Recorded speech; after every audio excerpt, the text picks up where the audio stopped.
Hi, my name is Christina and I am your librarian here at Christina's Bookshelf. And today I am bringing you M4M by Rick R. Reed, published by Dreamspinner Press. I don't even know how I lost this in my list of stuff to read.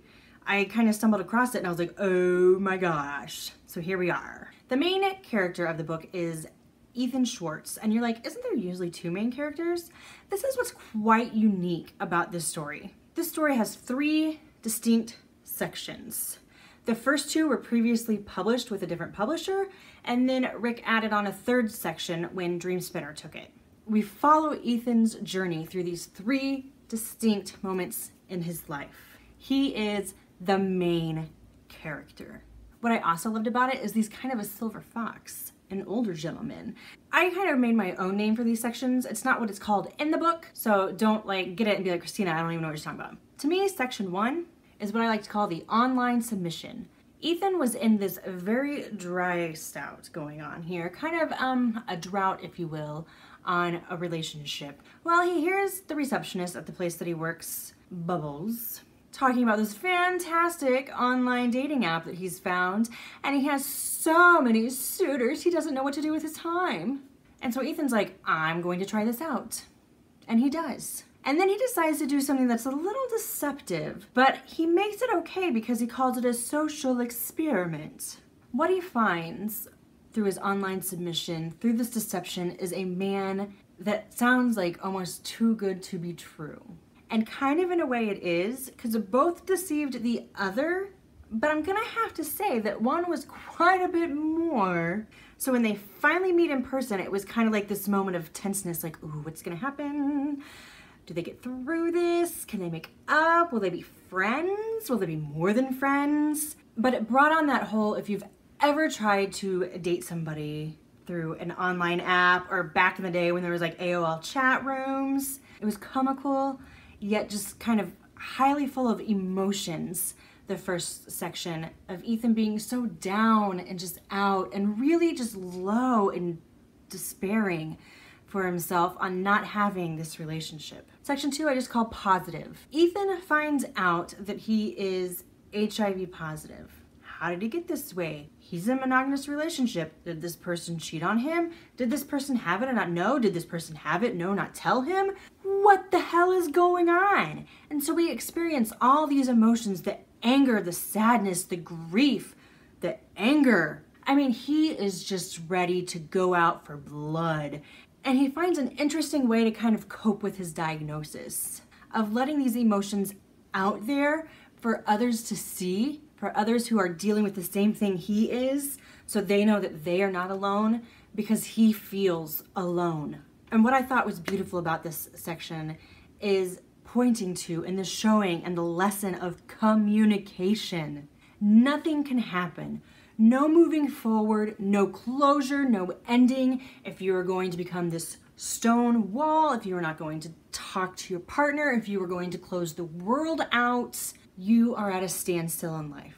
Do you want to just float in the abyss of the standstill, never really moving forward because you're just so full of hate and anger and it just is going to boil and fester until you get it out somehow? Or do you want to open up and relent? And it's going to be heartbreaking and sad and painful, but for that moment. And I think that's a huge thing in this. Section 3, I like to call a bubbly blast from the past. Ethan is going through a very tough grieving period. He has a really good friend that he made in section 2, but how long is she going to just hang out with him when he's just, woe is me? I mean, he has a good reason to be, but that doesn't mean everybody's gonna stick with him. And then one night he's on Facebook and he gets this friend's request and he knows that face, but the face is grown up.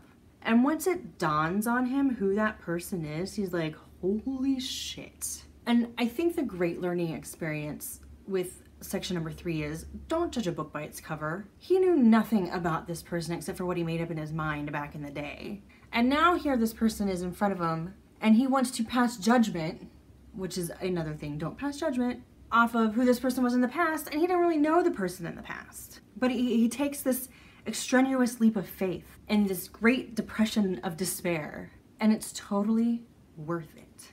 I loved this story. It's kind of like a warm blanket around you on a really chilly night. I mean, it had so much depth and feelings and love, just the emotions all surrounding, even between the anger and just the outright hate that you could feel coming off of Ethan in waves. You still had the love surrounding you. Ethan is so full of love. And there's so many life lessons that are buried into this entertaining piece of literature. It's a very quick read.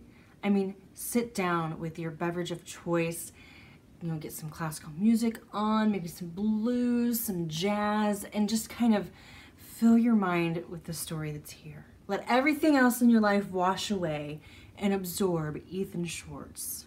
I am giving M4M by Rick R. Reed 4.5 stars. The reason for the downgrade is because I felt there were a lot of unresolved topics.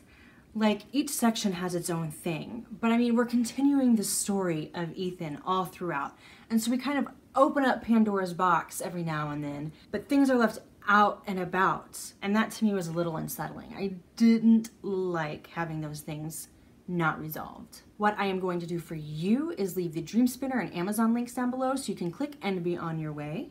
If you've enjoyed my review, I'm going to ask that you help make that YouTube algorithm and give me a like. Leave me a comment. I love to interact with all of you guys. And go ahead and hit that subscribe button.